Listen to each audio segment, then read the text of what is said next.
might be living in a psychosis of your own mind and you don't even know it. You don't even know it because that's how seductive it is. Firstly, for me, I had to deconstruct how this works. If I don't understand how this works, I've got no chance in harnessing its power.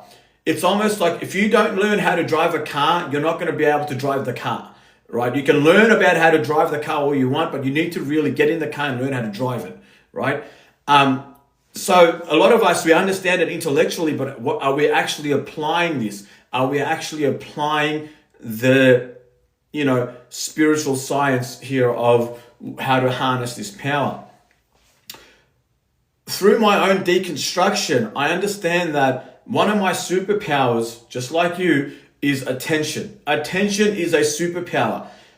Where attention goes, energy flows. You've heard that before. Now, attention, I like to explain it like it's a spotlight. Wherever you focus your spotlight, you will kind of bring that information into light, and it acts like a vacuum and you process that information.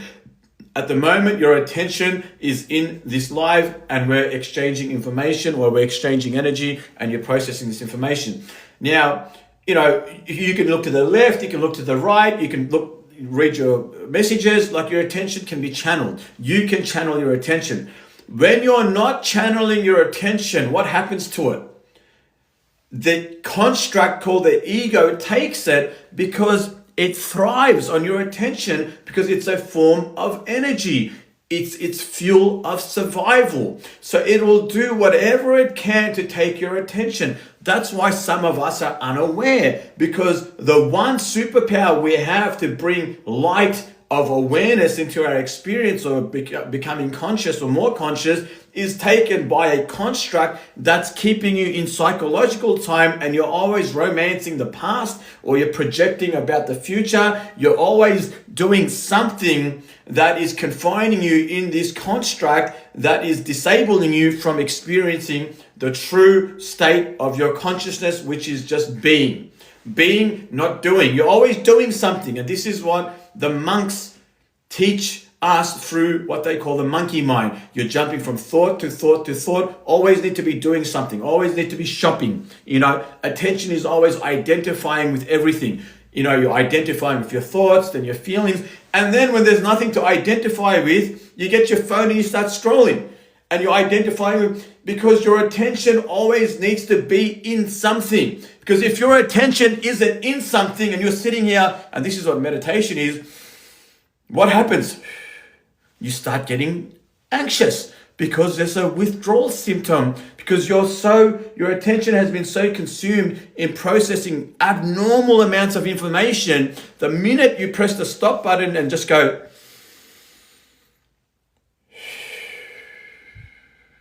and just stop.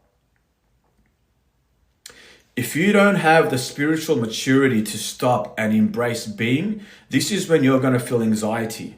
Because why do you feel anxiety? Because once you stop, the innate intelligence goes, finally, we can start to shift this shitty energy that we've been carrying. Because it doesn't want to carry your anxiety. It doesn't want to carry the worry and the stress. But if you don't give it the right space or environment to shift this energy, then it just suppresses it, and you're always distracting yourself. So it's always getting suppressed, but then indirectly it's creating these feedback loops, and whatever you're harboring is manifested now through your physical reality. Oh, shitty things always happen to me. Oh my God, my brain's always getting cooked. Or why do I always get fucked over? Oh, I'm always fighting the same type of guys. Why do these guys always fuck me over? I'm always fighting girls that cheat on me.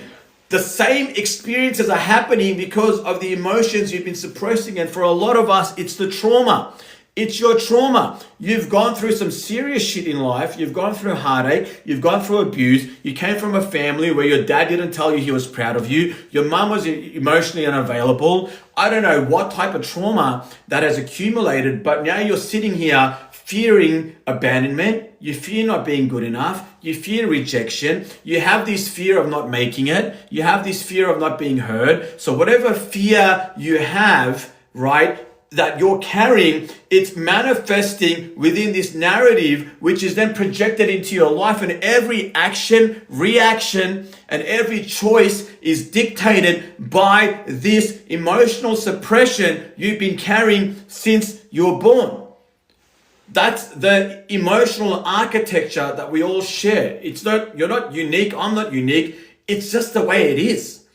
It's just the way it is. I've had to work that out within my own sort of self-development, because I started to realize that, hey, I've got a lot of fucking trauma. Hey, everyone's got a lot of fucking trauma. I'm not the only trauma. Everyone has the fear of abandonment. No one wants, that's why when you don't get a text message, if you're single and someone doesn't text you back, you keep looking at your phone. Everyone does that at a certain point because it's abandonment coming up. It's when someone ghosts you, you feel like you're not good enough. You go through this, and it's when someone leaves you and you fucking can't get over it, right? And you keep wanting to go back to that person. We go through these experiences in life because of the abandonment.